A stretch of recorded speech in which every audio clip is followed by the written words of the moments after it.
Hello बच्चों, let's read the question. The question says directions in the question. Two statements are given as statement 1 and statement 2. Mark the correct choice as option 1, both statement 1 and statement 2 are correct. Option 2, both statement 1 and statement 2 are incorrect. Option 3, statement 1 is correct and statement 2 is incorrect. Option 4, statement 1 is incorrect and statement 2 is correct.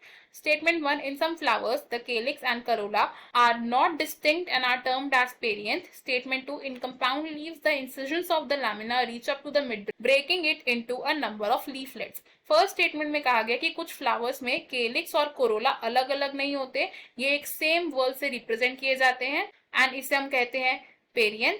And second statement में कहा गया कि जो compound leaves होती हैं इसमें lamina के जो इंसिजन्स होते हैं ये मिडरिप्स तक पहुंचते हैं एंड जिसकी वजह से हमारे पास क्या आते हैं, नंबर ऑफ लीफलेट्स अराइज हो जाते हैं. अब अगर हम बात करें इस क्वेश्चन के की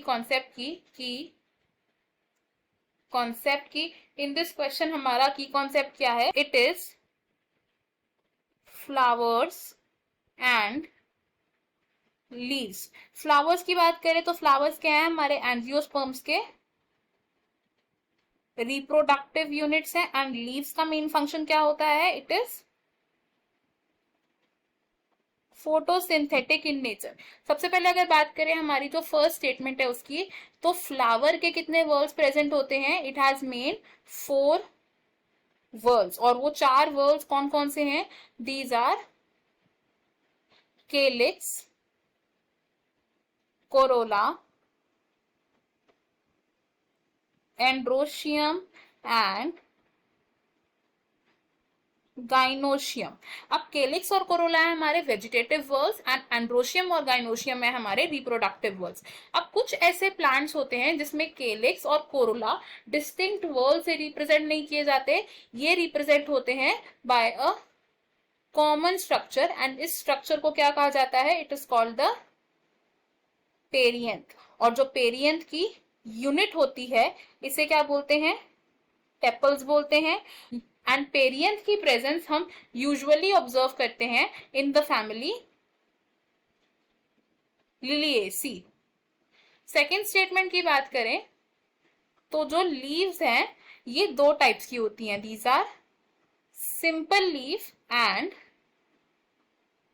कंपाउंड लीफ. जो सिंपल लीफ होती है, सिंपल लीफ में जो लीफ लैमिना है ये लैमिना कैसा होता है, इट इज एंटायर. और अगर इसमें इंसिजन्स प्रेजेंट होते हैं तो they do not reach the midrib. और सिंपल लीफ कुछ इस तरीके से दिखती है. और अगर अब हम बात करें एक कंपाउंड लीफ की, फॉर अ कंपाउंड लीफ, तो कंपाउंड लीफ में क्या होता है, जो इंसिजन्स हैं ये इंसिजन्स क्या करते हैं, they reach up to the midrib, जिसकी वजह से हमारे पास there would be number of leaflets जो एक ही कॉमन मिडरिप यानी कि रैचेस पर अटैच्ड होते हैं. कंपाउंड लीफ को हम डायग्रामेटिकली किस तरीके से रिप्रेजेंट कर सकते हैं, ये है हमारी एक कॉमन मिडरिप जिसमें नंबर ऑफ लीफलेट्स प्रेजेंट होते हैं. तो अगर हम अपनी स्टेटमेंट्स की बात करें इसमें से हमारी जो फर्स्ट स्टेटमेंट है वो करेक्ट है एंड सेकेंड स्टेटमेंट भी करेक्ट है. तो हमारा जो करेक्ट आंसर है it would be option 1, option 2, option 3 and option 4 हो जाएंगे रॉन्ग. हमारा फाइनल आंसर है यहाँ पर option number 1. I hope you understood it well. Best of luck. Thank you.